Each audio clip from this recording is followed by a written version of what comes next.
It should be working. I oiled the time token mechanism not that long ago. Hello and welcome back, fellow time travelers and comic book aficionados. In my last video, I explored Charlton comics and science fiction and space-themed comics from back in the Silver Age. And today I'm going to do a similar video, but exploring the books from national publication, of whom you may know as DC Comics.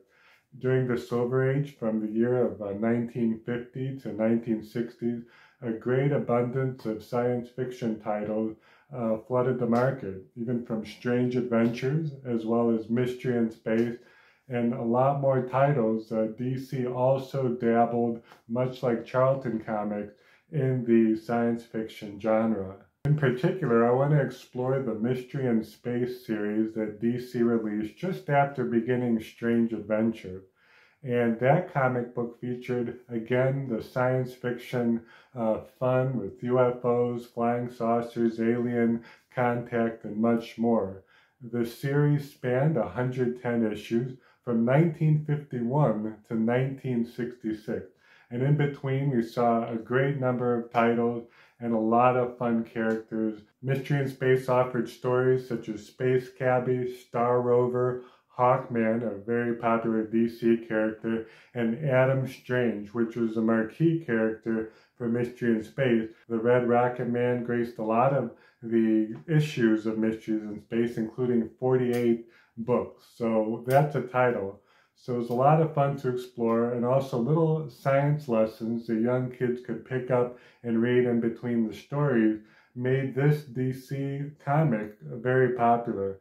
I love the artwork. We're going to take a look at the works of Carmine Infantino, Gil Kane, of course, and also Murphy Anderson and much more, and how they penciled and inked and gave us these great covers.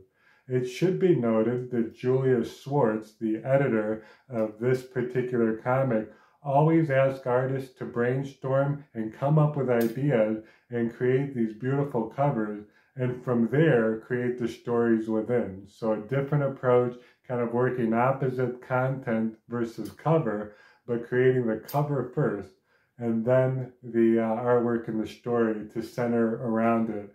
And we have to thank Julius Schwartz for that ingenious idea. And who could ever say, hey, you shouldn't judge a book by its cover?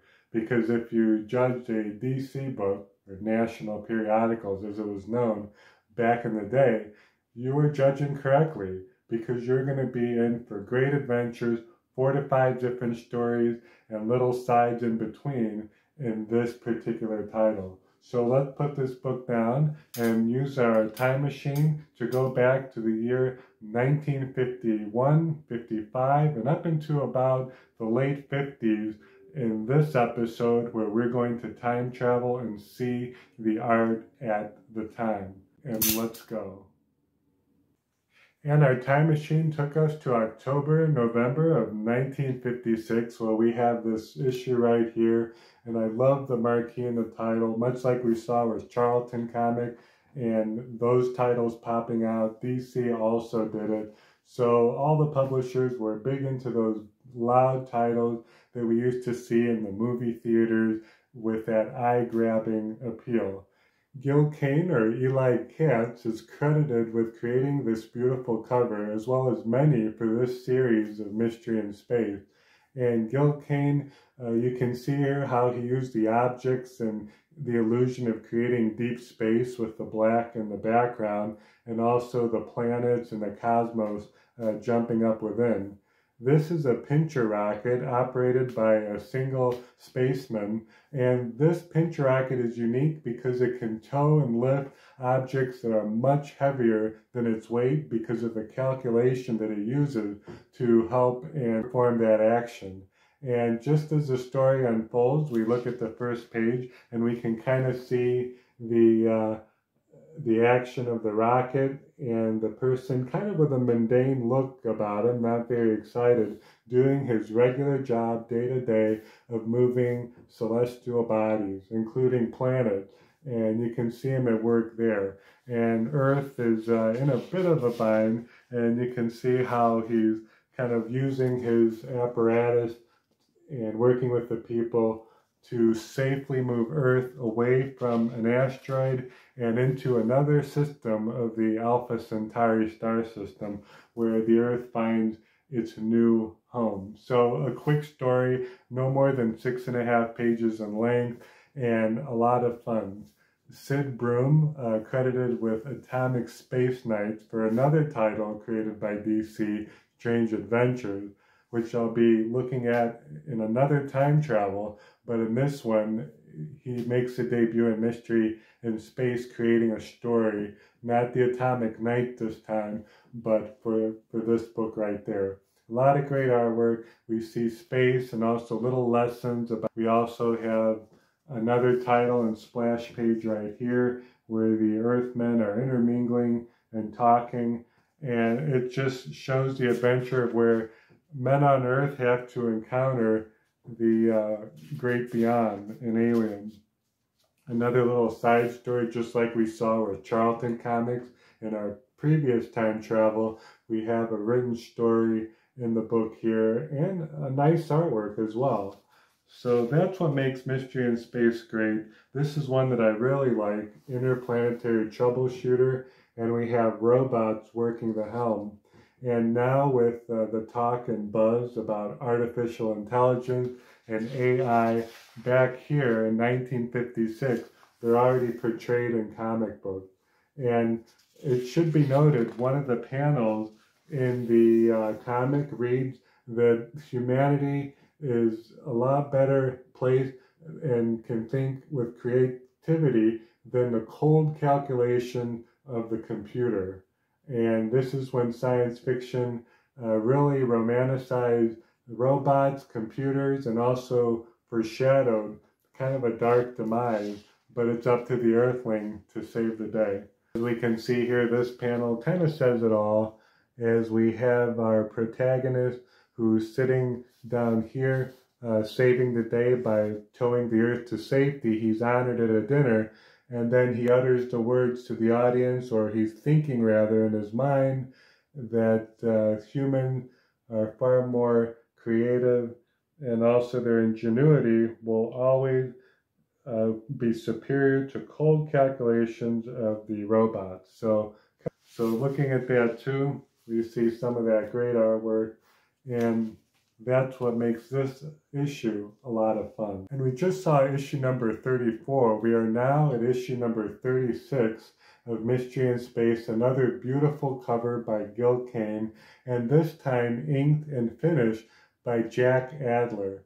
Jack Adler worked with DC Comics from 1951 to 1980, producing a number of beautiful covers, including those of his special gray tone or wash technique, also seen in war stories such as the GI Combat, other titles including this one right here. We see this special technique of not a hard ink being placed on the page. He perfected and pioneered a way of taking the pencil work by Gil Kane, taking a photograph of it, and putting it into a halftone look with grays and shades. With that gray halftone, Jack Adler added washes of paint and color to create the illusion of a rather painterly cover, which we know from Dell and Gold Key Comics. Jack Adler did it with National Publications, or DC. And the technique was quite laborious, where one had to start, take the pencils, take a photograph, create a wash.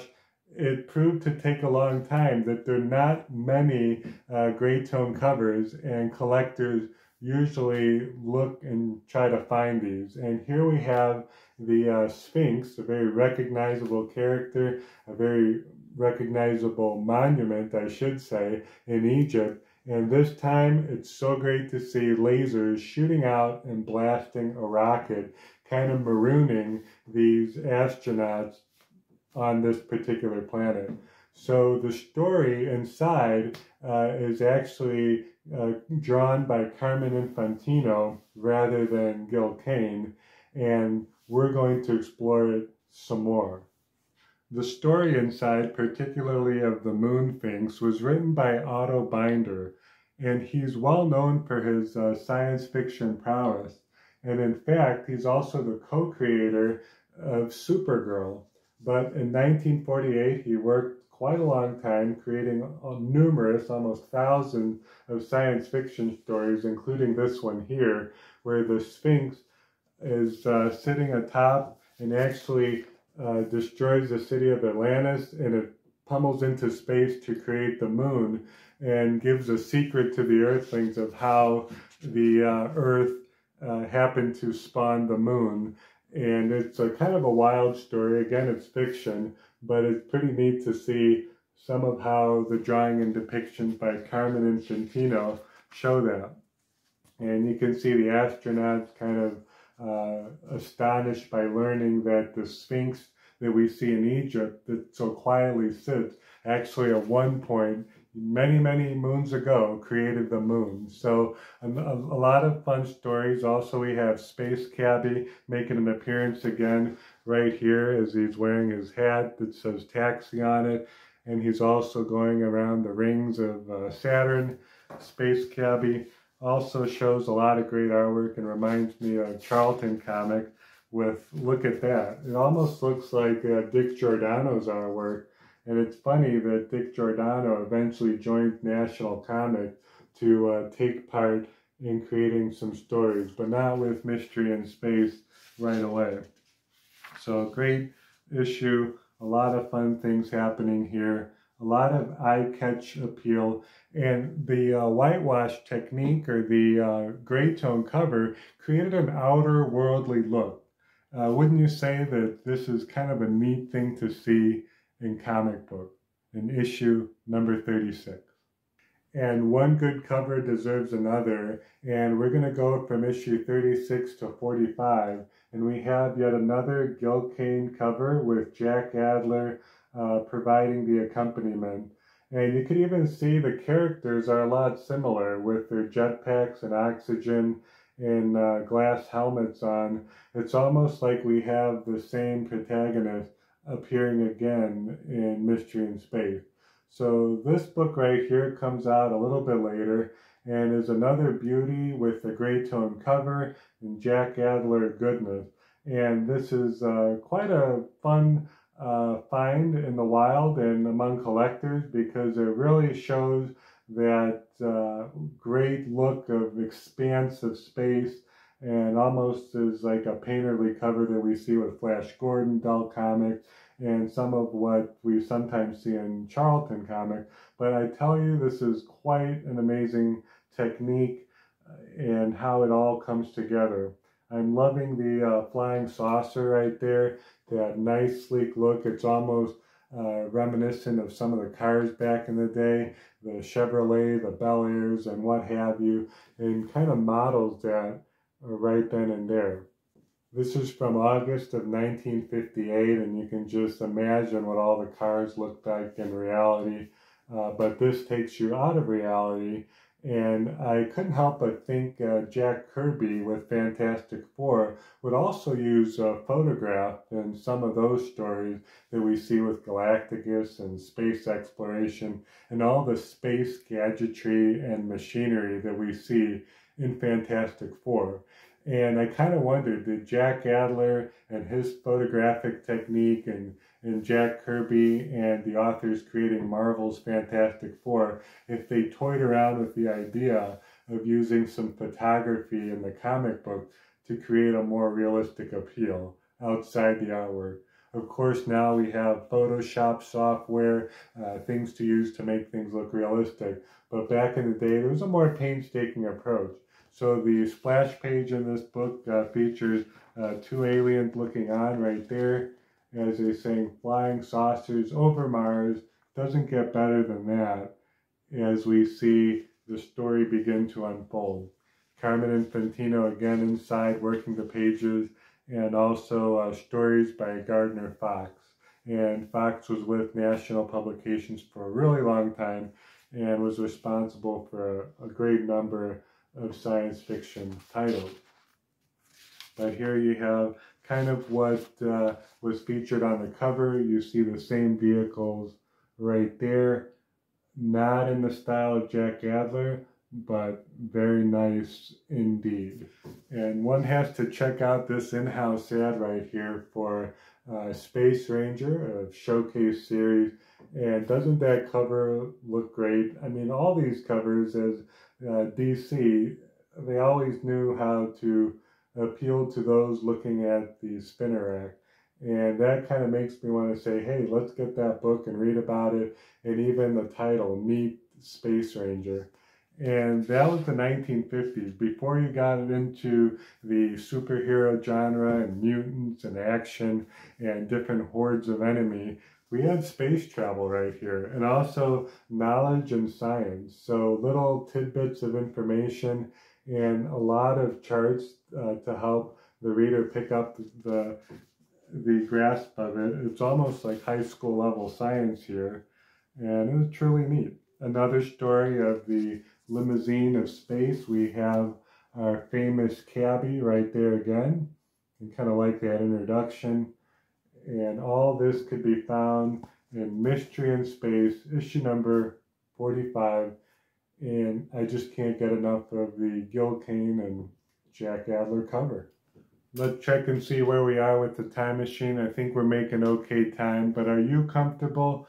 Well, I hope you have a pillow behind your neck so you don't hurt yourself there. And this is a great one here, featuring the Golden Age Arrow comic and some of that nice Golden Age artwork. So if you're enjoying your comics and you just need a little break, this is a fun little pillow that I usually enjoy when I read my space science fiction. But if you need a little snack or something to chew on a little bit more, how about a bazooka? Bazooka gum always came with those little comics, and it was always on the go, and for 5 cents, that was great. Bazooka. Not a paid endorsement, but just a lot of fun just to relax with this. And Gil Kane is back again with issues 47 and 51. We have these great space covers again that we could see here. And this time with interplanetary tug-of-war and a tentacle right here with the Battle of the Moon Monsters.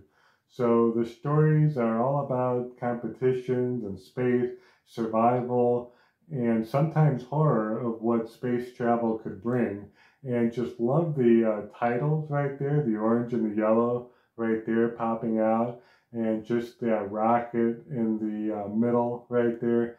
So again, we have our characters, similar looking astronauts as before that we've come to know. And in this issue, we have the artwork of Mike Sekowsky, and it's embellished further with ink.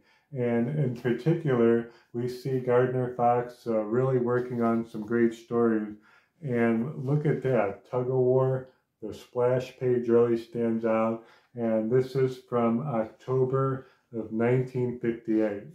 You see some of what the cover was about. Again, the editor always wanted the writers to work off the cover and kind of work backwards from it. And we can see the stories being more relatable, because sometimes one can look at a cover and think that story is going to be in there, but it's not, and then we look like this, kind of dumbfounded that that story's not in the book, and sometimes a little mad.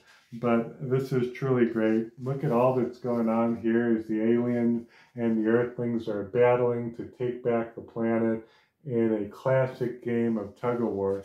But that main story actually was pretty good, but the better story had to do with the beautiful artwork of Murphy Anderson, whom we see a lot of covers for Strange Adventures, but here in Mystery in Space, he features one right here. Look at the rocket there, look at the title of the splash page, Surprise Package Planet, and we also have some more work, but look at the characteristics and the features on the space cadets and travelers. It's just a lot more going on. We see some thought bubbles, a lot of great artwork and fun there, and just wonderful to see that. Almost kind of that Flash Gordon look to it, kind of borrowing from the past, from the syndicated series in the 30s. We have some of that mirrored here. But look at this. Look at the glare and the color on the helmet. Isn't that truly something? Just to see all of what's happening there. The expressions, the seriousness of it all. That's Murphy Anderson, and that is pretty cool. We have Superman, of course, as he's representing the flagship of this comic in general. And we also have another Space Cabbie issue right there. I kind of like how he's always fit for service and helping out, and you can see that look, almost like the postman or the milkman. We have the Space Cabbie. So, and again, a lot of travel, and even the back cover right there for our dinosaurs. Space, dinosaurs, also bazooka gum. What more could you want back in the mid-50s? And let me see if I could do a magic trick for you. I have these two issues right here. Great Gil Kane covers. Mike Sekowsky is well involved. And let's see if we can make it into something truly great and different. And here we have, voila, this issue here featuring Adam Strange, the character that is one of the main characters for Mystery in Space. First appearing in Showcase number 17. He later makes his debut in his third appearance in this particular comic book with Gil Kane and Jack Adler in this wonderful cover. So looking at it right here, this is issue number 55, and we have here Alana, the lovely Alana, that's the lady friend to Adam Strange. And Adam Strange is actually named after the Strange Adventure series because of that title. The part of the title is his last name. Gardner Fox, who's the editor, wrote a lot of the scripts involving this character, and Mike Sekowsky and also Gil Kane with the covers credited with drawing him in the issues to come. Mystery in Space number 53 is where he is in his first debut, and this is number 55, already the third installation right here. So we have a great cover right here, the runaway monster. We see smoke, we see that interesting style of a photograph with the gray tone and halftones being washed over with watercolor and paint. That was Adler's style. We have the main monster right here, Zeradoc, which is translated to mean terrible, and he's a terrible beast. And just look at the laser pointing this way, the fire going, the shot that way, just a lot going on in this cover. Gil Kane, in my opinion, always had these reptilian creatures, and this is none other right there with that grin and smile. So here we have the lovely Alana looking over the shoulder of Adam Strange, who's from the planet Ron. He gets caught up in a beam and transferred to the Alpha Centauri system, where he has to embark on his next adventure.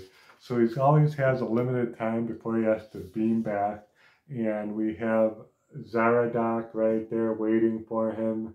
And just like the cover, it's almost exactly like what we saw in the front of the book right here. So it's just neat to see that reoccurrence of panels of the interior making their way to show what the cover was, and some of that wonderful fun artwork right there. So we have a couple more stories in here, including Behind the Space Curtain. This is kind of like Jack Kirby with the pandemonium all over the place. But usually these stories were by Carmine Infantino, the artwork, or also by Gil Kane drawing the inside, sometimes Murphy Anderson. But look at that beauty pageant back in the day. Is this the future of beauty pageants? Or maybe they don't think them to be ethically sound by that time and period. But just a lot of fun color. I'm just really enjoying the colors that are in this book right here. You can kind of enjoy that. And of course some of the advertisements and some more. So That's actually a travelogue about England. That's very distinguished of DC, wouldn't you say? But yeah, this is now we're starting to see a protagonist form, almost like a hero, as we see DC taking a different aim. 48 issues of Mystery in Space were dedicated to Adam Strange, Alana, and the new characters within. Whether you're transferring from Earth or Ron, get that Zeta beam ready for this beautiful cover. We just saw the interior artwork being mesmerizing. This is Murphy Anderson with a cover. No more Gil Kane. Where did he go? Well, he's taking a break, as Gil Kane is one of the most prolific artists of DC and also Marvel in a number of titles. But we have here a nice little break, and look at that cover right there. Later on, Steranko does a homage cover of this very cover for S.H.I.E.L.D. And if you see that one, it's about a couple decades later. It's a lot of fun. But here we have the Mystery in Space right there. And did I say homage cover? Let's use our time machine to work a little magic, shall we? If we kind of do that a couple times, we actually see it right there. And you can see the resemblance of the great work of Steranko, Jim Steranko that is, in this great cover in issue number 6 right there. So you can see where the planets are kind of in reverse as the moon is on the top in this one right here. But look at the resemblance, even the cross bands in front of his chest, the glass helmet, and we could just see how Steranko really paid a tribute to Murphy Anderson in these great science fiction to space fiction. So just look at that and just kind of compare and make those little side by side looking at that. And even a little bit more magic, why not? We have a great Captain America cover with an autograph, Jim Steranko.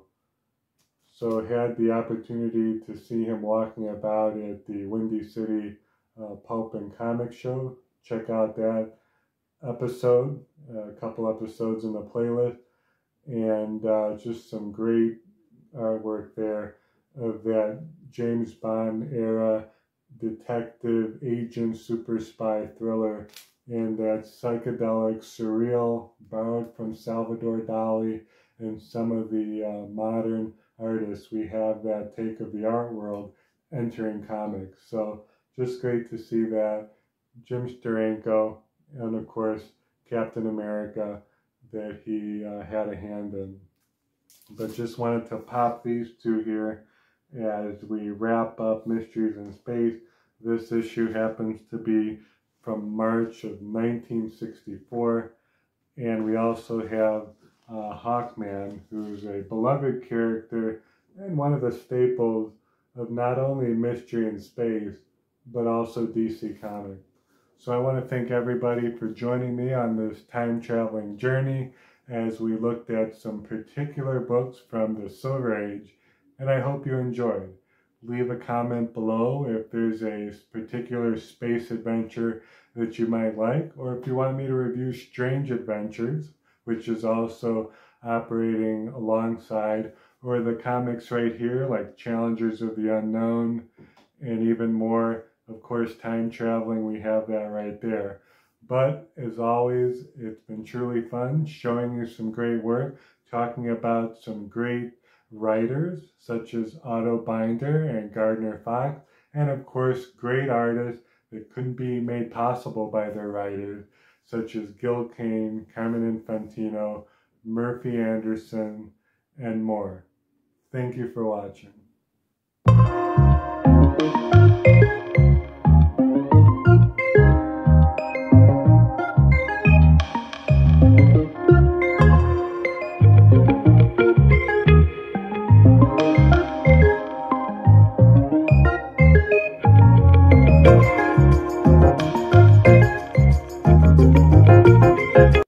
What did my time machine just do? Did it just get confused and make another cover?